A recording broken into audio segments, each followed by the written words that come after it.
politique nationale, suivi de commentaires et d'analyses du secrétaire national sur la vie politique et l'actualité nationale et internationale.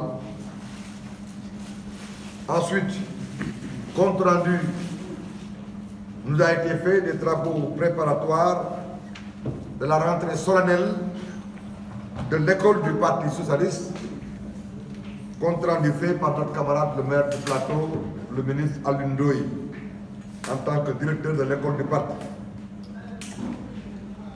S'en est suivi l'étude des conclusions de la commission économie, bonne gouvernance, emploi, fait par notre camarade, le ministre Mamadou Faye, dit Fayol, du nom de l'économiste très connu.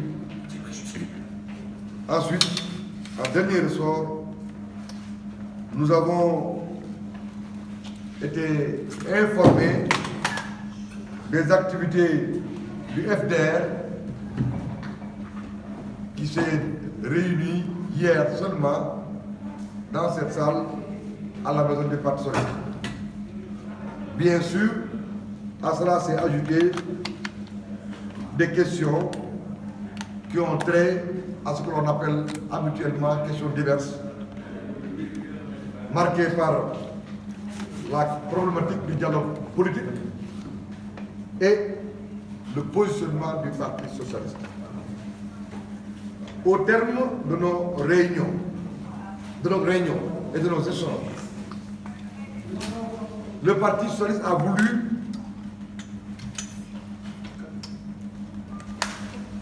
évoquer des questions qui concernent le vécu des Sénégalais. Sur la situation nationale, le Parti socialiste s'est penché sur la situation dans nos universités, avec la question des bourses qui revient de façon récurrente. Le Parti socialiste demande à l'État, bien que conscient de la situation économique et financière, de prendre très au sérieux la question des bourses des étudiants et des apprenants en général. Au niveau des universités, le Parti socialiste exhorte le gouvernement pour qu'il veille auprès des entreprises à la finition des travaux de construction de pavillons et de salles de classe, salles de cours dans certaines universités, comme l'université de Ziguinchor à Sansec, l'université de Thiès, l'université Gaston Berger de Saint-Louis, l'université de Bambey, sans oublier l'université Cheikh Anta Diop de Dakar. Le Parti socialiste estime que nous sommes déjà au mois d'avril.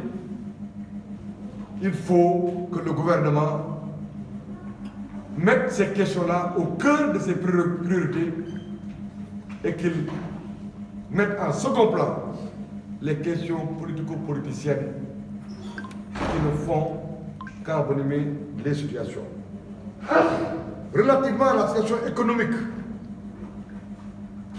le Parti socialiste demande immédiatement, mais sans préjudice à l'état de droit, la libération de tous les chefs d'entreprise, membres du patronat emprisonnés. Le Parti socialiste rappelle au gouvernement que le pouvoir implique la responsabilité et que sous ce rapport, le coût de la vie est insupportable. Les ménages suffoquent, les couches moyennes croulent sous le poids de la cherté du coût de la vie. C'est devenu insupportable. C'est la raison pour laquelle nous rappelons au gouvernement ses promesses. Au lieu de fanfaronner sur la baisse du prix d'une catégorie de riz, il faut courageusement adresser le problème